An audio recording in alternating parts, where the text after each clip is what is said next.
Episode 3, The Lost City of Eldarath. John stood before the pedestal, the small stone pulsating in his hand. He knew that this was the key to unlocking the secrets of the caverns, but he also sensed a great danger lurking beneath its surface.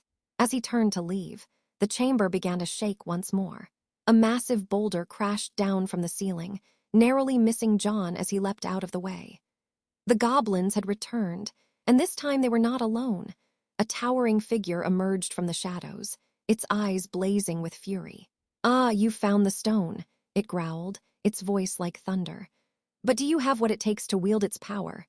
John drew his knife, ready for battle, but the creature was unlike any he had faced before. Its skin was a mass of writhing tendrils, and its very presence seemed to draw the air from the room. As they clashed, John felt a strange sensation wash over him. The stone in his hand began to glow brighter, and he could feel its power coursing through his veins.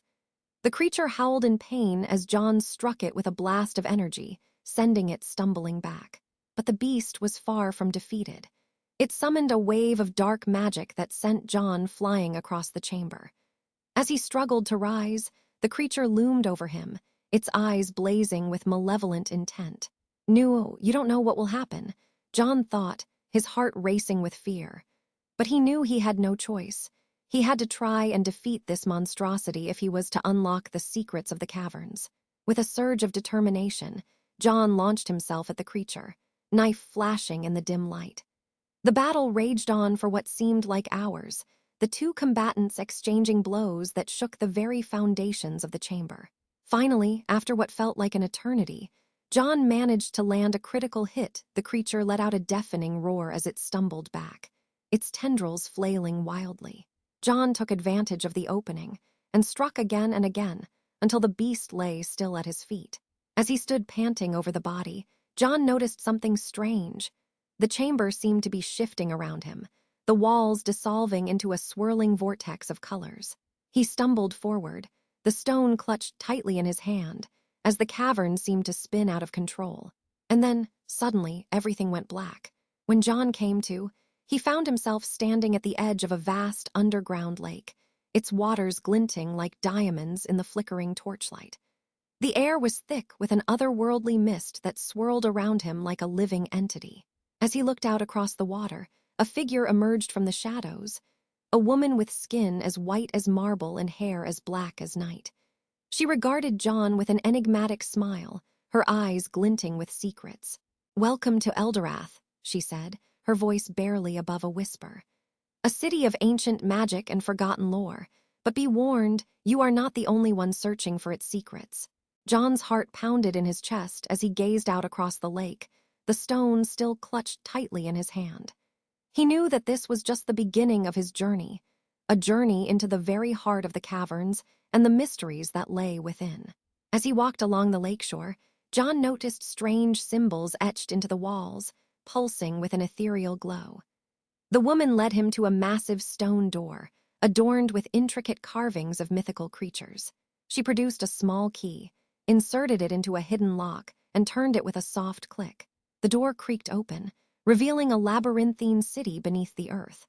Towering spires and grand architecture stretched as far as the eye could see, bathed in an otherworldly light.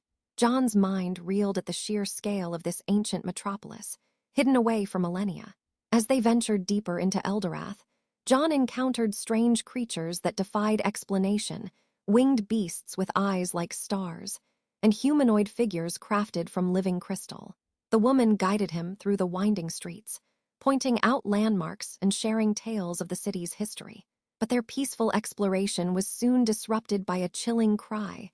A dark sorceress emerged from the shadows, her eyes blazing with malevolent intent.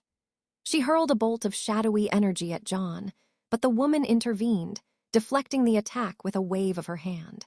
"This is Lyra," she said, as the sorceress sneered in response. "She seeks to claim Eldarath's power for herself." John drew his knife, ready to face this new challenge. The battle that ensued was intense and chaotic, with spells and steel clashing in a maelstrom of light and sound. In the end, it was John who emerged victorious. Lyra lay defeated at his feet, her dark magic spent. As he stood panting, the woman approached him once more. "You have proven yourself worthy," she said, her eyes shining with approval.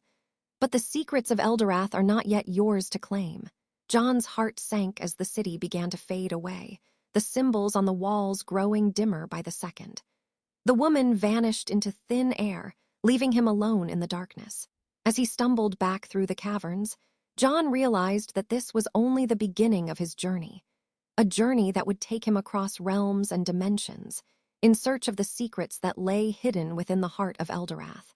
And so, dear listener, if you've made it this far, I ask you, are you ready to join John on his next adventure as he delves deeper into the mysteries of Eldarath? If so, hit subscribe and turn on notifications. Comment below with your thoughts on the story so far. This information is for entertainment purposes only. Please consult an expert for real advice.